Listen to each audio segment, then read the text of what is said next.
বামুনহাট স্টেশনে দাঁড়িয়ে থাকা উত্তরবঙ্গ এক্সপ্রেস ট্রেনের এসি কোচে আগুন। সম্ভবত শর্ট সার্কিটের ফলে ঘটেছে এই ধরনের ঘটনা বলে প্রাথমিক তদন্তে অনুমান করা হচ্ছে।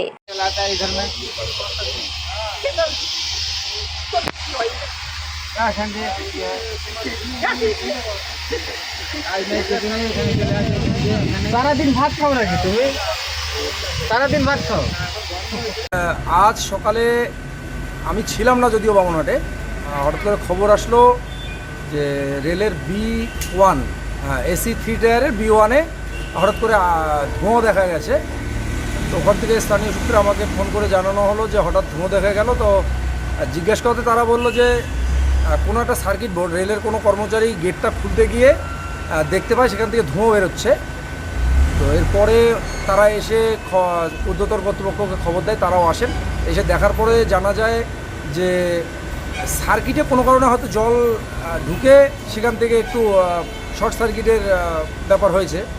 কিন্তু রেলের সাথে যোগাযোগ করা হলে তেনারা কি জানিয়েছেন যে এটা স্মোক অ্যালার্ম বেজেছিল। তো এখন অ্যাকচুয়াল ঘটনাটা কি সেটা রেলওয়ের সাথে যোগাযোগ করলে ভালো বোঝা যাবে।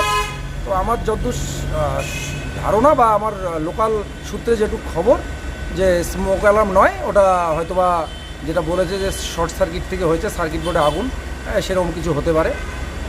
ফলে ট্রেন প্রায় 45 মিনিট 50 মিনিট লেটে বামুনহাট থেকে ছেড়েছে। উপরের থেকে গাড়িও এসেছিলো একটা, তারা দেখেছে ব্যাপারটা। এই হচ্ছে মেইন ঘটনা। আমার নাম শুভঙ্কর ভাদুরী, বামুনহাট রেল উন্নয়ন দাবি সমিতির একজন সদস্য।